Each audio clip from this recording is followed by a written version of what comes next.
This past weekend, I conducted my own paranormal investigation at the Craigs Radio Media Centre.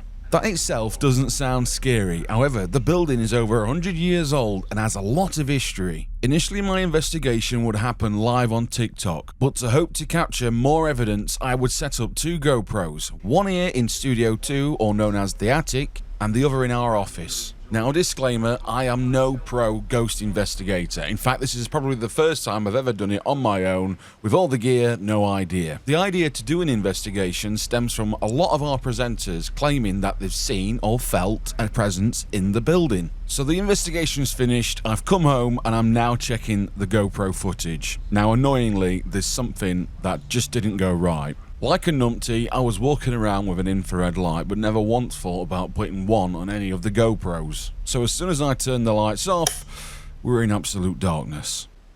Now, after reviewing both cameras' footage, there's not a lot really that you can see visually.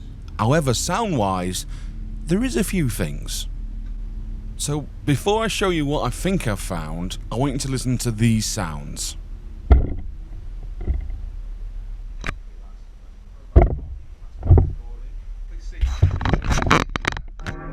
Now, before you switch off, I know there's nothing paranormal at all about those sounds. In fact, they're just sounds of me either touching, banging, or knocking the GoPro stand or the GoPro itself. So just to give you an idea of what happens if I do accidentally knock the camera at any point.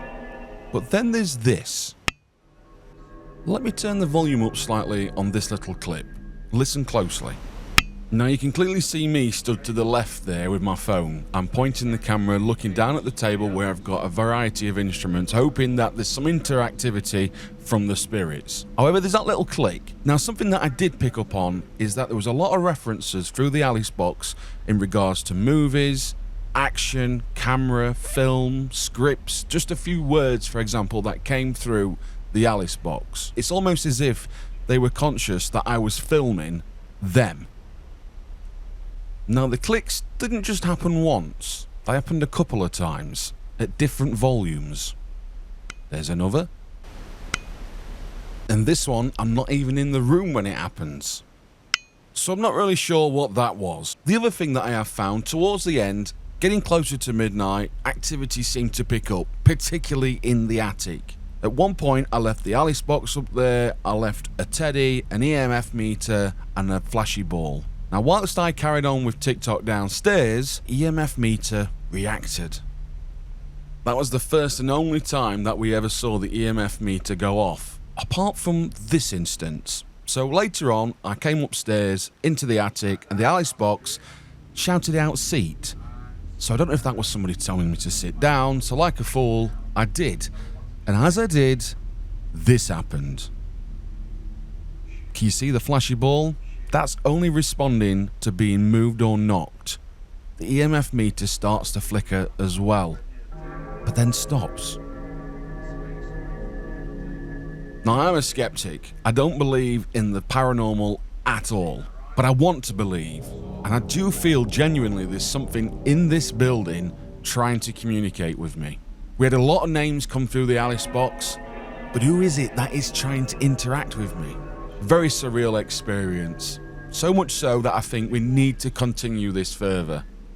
I feel like we need more tools and we need a better investigation. So watch this space, because I'll be back.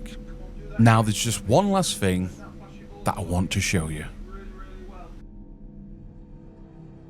On September 28, 2022, we invited the Retford Ghost Hunters to the Craigs Radio Media Centre. They would come and conduct their own paranormal investigation. Now, these guys are way more experienced than me. One of their tools is the sensory deprivation, where in this instance, Gary would be blindfolded and would be wearing headphones, after which he will be able to hear the machine, the necrophonics, shouting out words, of which we hope are answers to questions being asked which Gary cannot hear or see. Yes, me. Tom. Who's Tom? Who's Tom? Tell me who Tom is. Tom's a little boy, is there? Is a little boy called Tom. Like me, during the investigation, they picked up on various names. It's hard to define who Tom is, but what's interesting is this.